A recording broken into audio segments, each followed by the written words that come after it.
Bonjour Sidia Touré. Bonjour. Tout d'abord, avez-vous été surpris de la survenance de ce putsch militaire et de la chute d'Alpha Condé? Je peux dire franchement pas. Simplement que nous l'espérions tellement qu'on se disait que ça n'arriverait jamais. Mais les conditions étaient réunies pour que quelque chose comme ça se passe en Guinée. Avec la mauvaise gouvernance qu'on a eue, la déliquescence des institutions, la division qu'il a instaurée au sein des Guinéens, je crois que tout était prêt pour qu'ils se retrouvent dans une situation comme celle-là. Nous le regrettons, nous qui l'avons bien connu. On estimait qu'à un moment donné, à la fin de ces 10, 11 ans, il aurait vraiment pris conscience de la situation dans laquelle il avait plongé le pays, mais apparemment non. Et il était aidé en cela par quelques journalistes alimentaires, des fois même venus d'Occident. Vous considérez qu'Alpha Condé est le seul responsable de sa situation actuelle? Moi, je suis parmi ceux qui connaissent le mieux Alpha. Il a jeté aux orties tout ce qui avait été la base, je ne peux pas dire de son combat, mais en tout cas de son militantisme de gauche. Mais c'est surtout, je dis, les résultats de cette gouvernance qui a pesé sur les populations guinéennes qui sont dans une misère absolue.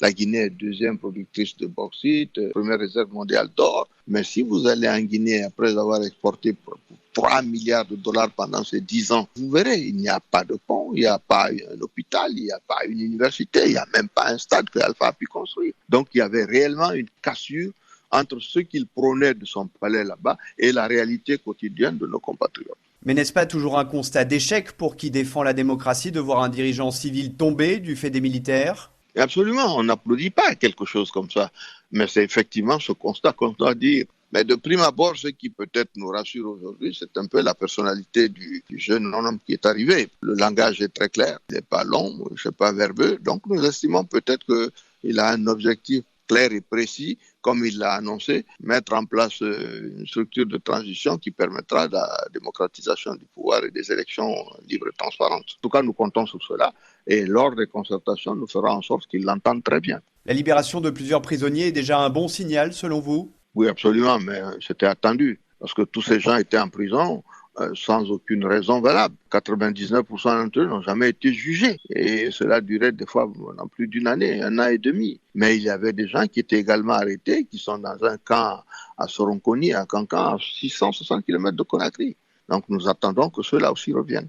Quelle forme doit prendre la transition selon vous et à quelles conditions vous pourriez y participer? La concertation pour qu'on puisse mettre en place un gouvernement de transition, qu'on fasse en sorte que nous négocions quelque chose qui nous permettra de ne pas être exclus totalement des financements extérieurs et de nos rapports avec la CEDEAO et l'Union africaine. Donc l'UFR, votre parti et plus largement le FNDC doivent participer à ce gouvernement de transition selon vous?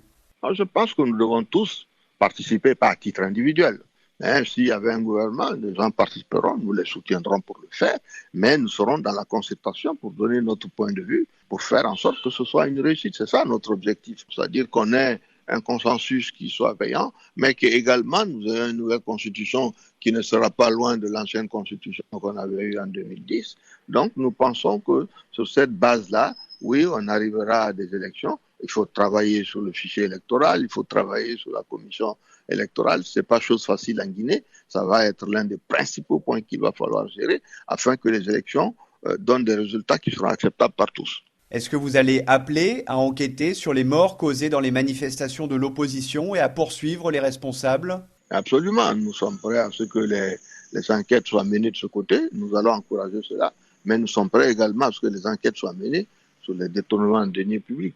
L'une des causes de la chute d'Alpha, c'était la corruption généralisée. Il y a de l'argent de l'État qui est sorti dans des quantités inimaginables et qui sont détenues en grande partie par les hauts cadres, les hauts fonctionnaires qui sont là. Et à mon sens, ces audits-là doivent être menés. Mais sur la question de l'impunité, est-ce qu'il ne risque pas d'y avoir des difficultés si certains membres des forces spéciales ont été impliqués dans la répression des manifestations d'opposition? J'ai entendu cela, mais personne ne peut dire qu'il y avait ces gens dans les manifestations.